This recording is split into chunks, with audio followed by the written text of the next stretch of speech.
আসসালামু আলাইকুম। ওয়েলকাম জানাই শিউলিস কুকিংয়ে সবাইকে। কেমন আছেন সবাই?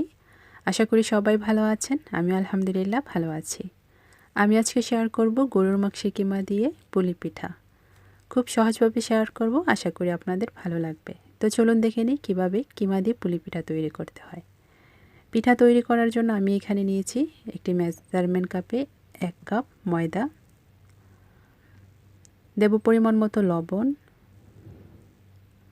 1 টেবিল চামচ রান্নার রেগুলার তেল। এখন এই উপকরণগুলো হাত দিয়ে খুব ভালোভাবে ময়দার সঙ্গে মিশিয়ে নেব।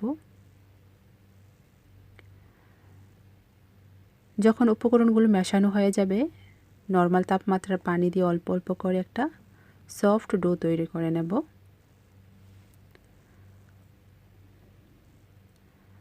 ডোটা মাখানো হয়ে গেছে। এখন উপর থেকে একটু তেল দিয়ে ডোটার গায়ে লাগিয়ে রাখবো, এতে করে উপরটা ড্রাই হয়ে যাবে না। একটি ঢাকনা দিয়ে ডোটাকে রেস্টে রেখে দেব 30 মিনিট। পিঠা তৈরি করার জন্য আমি এখানে 300 গ্রাম গরুর মাংসের কিমা নিয়েছি। এখন এই মাংসের সাথে কিছু মশলা অ্যাড করব। প্রথমে দিয়ে দেব পরিমাণ মতো লবণ, হাফ চা চামচ লাল মরিচের গুঁড়া, হাফ চা চামচ ধনিয়ার গুঁড়া, হাফ চা চামচ জিরার গুঁড়া,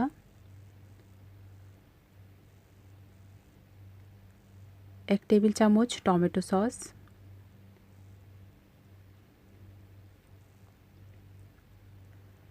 1 চা চামচ আদা রসুন বাটা, হাফ চা চামচ গরম মশলার গুঁড়া, 3টি কাঁচামরিচ কুচি। ঝালের পরিমাণটা আপনারা চাইলে বাড়িয়ে অথবা কমিয়ে দিতে পারবেন। আর লাগবে হাফ কাপ পেঁয়াজ কুচি। পেঁয়াজগুলোকে আমি একটু মোটা মোটা করে কেটে নিয়েছি। এখন এই সবগুলো একসাথে মিশিয়ে নেব। মেশানো হয়ে গেছে। এখন এই পুরটাকে রান্না করে নেব। পুরটা রান্না করার জন্য চুলাটা অন করে চুলায় একটি প্যান বসিয়ে দিয়েছি আর দেব 2 টেবিল চামচ রান্নার রেগুলার তেল। এখন এই কিমাগুলো প্যানের মধ্যে দিয়ে দেব।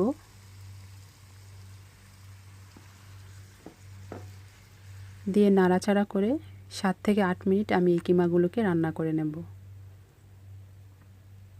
কিমাগুলো রান্না করা হয়ে গেছে। শেষ পর্যায়ে আমি এখানে দিয়ে দেব 2 টেবিল চামচ ধনিয়া পাতা কুচি।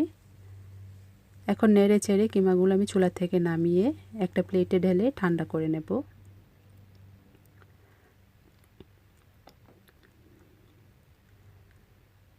এখন আমি ডোটা নিয়ে নেব। ডোটা আগে থেকে অনেকটাই সফট হয়ে গেছে। কিছুক্ষণ মাখিয়ে আমি এখান থেকে ছোট ছোট লেচি কেটে নেব।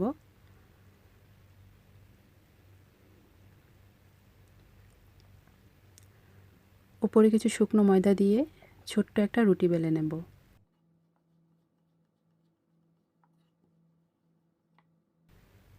রুটিটা বেলা হয়ে গেছে। এখন আগে থেকে রান্না করে রাখা মাংসের কিমার পুরটা এই রুটির মাঝখানে দিতে হবে। আর সাইড থেকে পানি দিয়ে পুরাটা সাইড পানি দিয়ে এরকম করে লাগিয়ে দিতে হবে। উপরে আরও একটি রুটি দিয়ে এর মুখটা বন্ধ করে দেব। সাইড থেকে এরকম করে আঙ্গুল দিয়ে চেপে চেপে দুটোটা রুটি একসাথে লাগিয়ে দেব।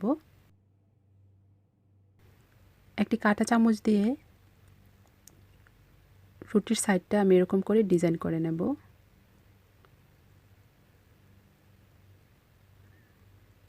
পুরোটা সাইড ঠিক এরকম করে ডিজাইন করে নেব। তারপর একটা ছুরির সাহায্যে একটু একটু কেটে নেব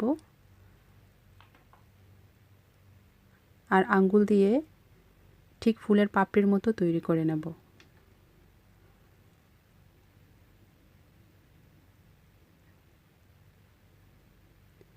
পুরোটা রুটি আমি এরকম করে কেটে ফুলের ডিজাইন করে নেব।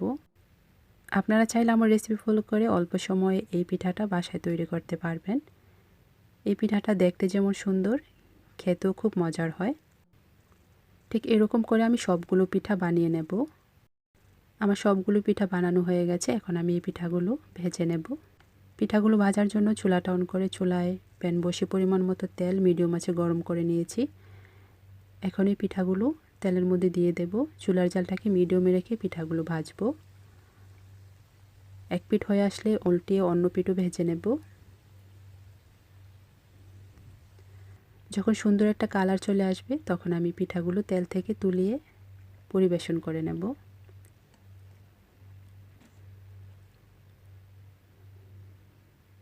তৈরি হয়ে গেল কিমা পুলি পিঠা। আশা করি আপনাদের কাছে ভালো লেগেছে। আর রেসিপি ভালো লাগলে একটি লাইক দিবেন, চ্যানেলটিকে সাবস্ক্রাইব করে চ্যানেলটির পাশে থাকবেন। যারা আগে থেকে আমার চ্যানেলের পাশে আছেন তাদেরকে জানাই অসংখ্য অসংখ্য ধন্যবাদ। আশা করি সব সময় চ্যানেলের পাশেই থাকবেন। তো সবাই অনেক ভালো থাকবেন। দেখা হবে নতুন কোনো পর্বে। আমি একটা পিঠা ভেঙে দেখাচ্ছি কেমন হয়েছে পিঠার ভেতরটা। সবাই ভালো থাকবেন। আল্লাহ হাফেজ।